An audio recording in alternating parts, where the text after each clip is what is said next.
গুৰুত্বপূৰ্ণ সিদ্ধান্ত হয়।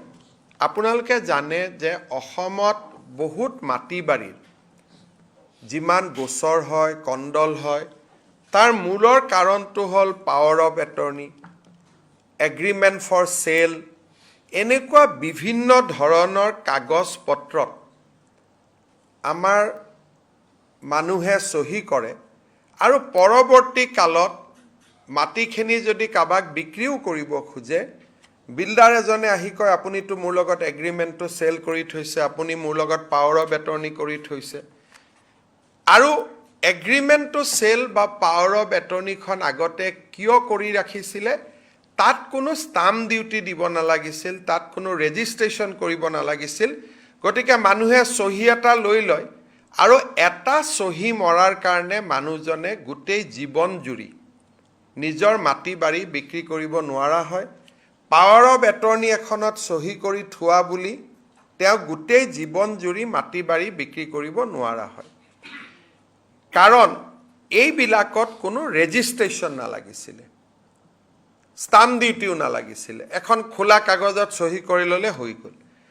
আজি কেবিনেটে এইটো এটা বহুত ডাঙৰ এটা সিদ্ধান্ত ল'লে যে এগ্ৰিমেণ্টটো চেল কৰিলেও আপুনি ৰেজিষ্টাৰ কৰিব লাগিব, পাৱাৰ অফ এটৰ্নি ল'লেও আপুনি ৰেজিষ্টাৰ কৰিব লাগিব।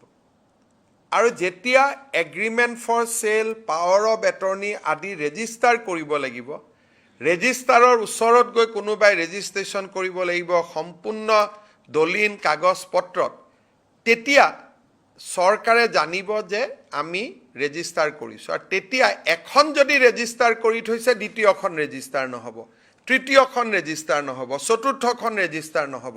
নহ'লে আজি মই জয়ন্ত মল্ল বৰুৱাৰ পৰা এডোখৰ মাটি কিনিছোঁ, অলপ পিছতে এগ্ৰিমেণ্টটো চেল লৈ আৰু তিনিজন আহি যায়, মাটিটো মই এগ্ৰিমেণ্ট কৰি থৈ দিছোঁ। সেইকাৰণে কেবিনেটে বিধানসভাত এখন আইন আনিব খুজিছে, যাৰ জৰিয়তে এতিয়া এগ্ৰিমেণ্টটো sale, power of attorney, mortgage, short term lease, bank guarantee, এই গোটেইবিলাক চৰকাৰৰ ওচৰত পঞ্জীয়ন কৰিব লাগিব, পঞ্জীয়ন মাচুল দি।